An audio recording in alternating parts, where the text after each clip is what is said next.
hello guys everyone ဒီနေ့ကတော့ဒီ H2 or coffee ဆိုတဲ့ခေါင်းစဉ်နဲ့ကျွန်တော် video တစ်ပုဒ်ကို review လုပ်မှာဖြစ်ပါတယ်ဆိုတော့ကိုကျွန်တော်အောက်မှာမြန်မာစကားထိုးရင်းနဲ့ကျွန်တော်တေချာလေးလုပ်ပေးထားဖြစ်ပါတယ် okay video လေးကိုကြည့်လို့ရအောင်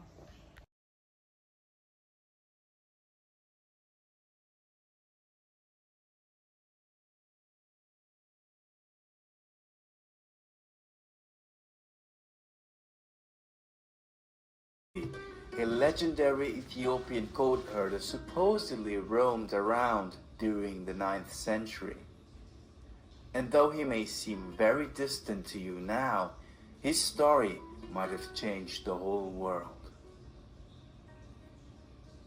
As on one fateful day, Kaldi noticed that when his goats were nibbling on the bright red berries of a certain bush, they jumped around in the air ecstatically. And so he chewed on the fruit himself. Astonished by the exhilarating effects of the berries, he decided to share them with an Islamic monk in a nearby Sufi monastery.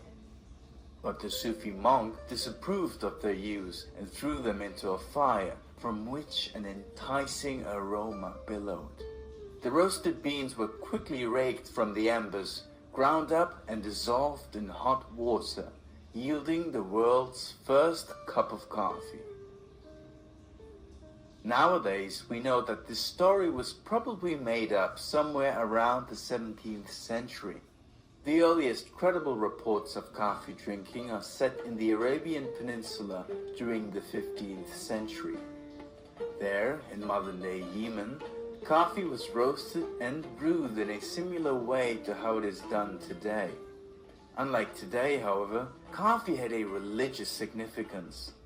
It wasn't consumed by the workers as a morning pick-me-up. Instead, the local Sufis who belonged to a mystical and spiritual branch of Islam used coffee in order to stay awake during their religious and sometimes trance-inducing rituals.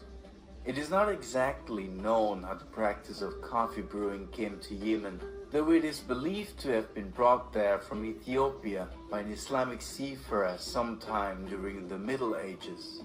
From there, coffee was quickly introduced to the Islamic world, including North Africa, Turkey, Persia, and many more. It didn't stop there though, as the 16th century Sufi Badabudan had the bold idea to smuggle coffee seeds to India. The seeds arrived in India in 1620, and the coffee produced from these plants was shipped all over India's neighboring countries. Shortly thereafter, coffee was also introduced to Europe and the Americas by trade. It didn't take long for coffee to become widely accepted, as the first European coffee house opened in Rome in 1645, and by 1711, the Dutch East India Company began to import coffee grown in Indonesia on a truly large scale. During the late 18th century, coffee consumption declined in Great Britain, giving way to tea, while the coffee consumption in the American colonies increased. This was the result of the colonists' boycott of British trading goods, as well as trade embargoes issued by the British against the colonists. This distinction between the British and the Americans, which has remained until this day, didn't significantly hurt the popularity of coffee though. Coffee is ranked as the world's second most popular brewed beverage and is consumed by millions on a regular basis. It is only second to tea. Coffee has become a global commodity, and only its name remains as a hint to its Arabic origin. The English word coffee is basically just the English version of the Dutch coffee, which was borrowed from the Turkish kahva. The roots of the Turkish kahva lie in the Arabic word kahwa,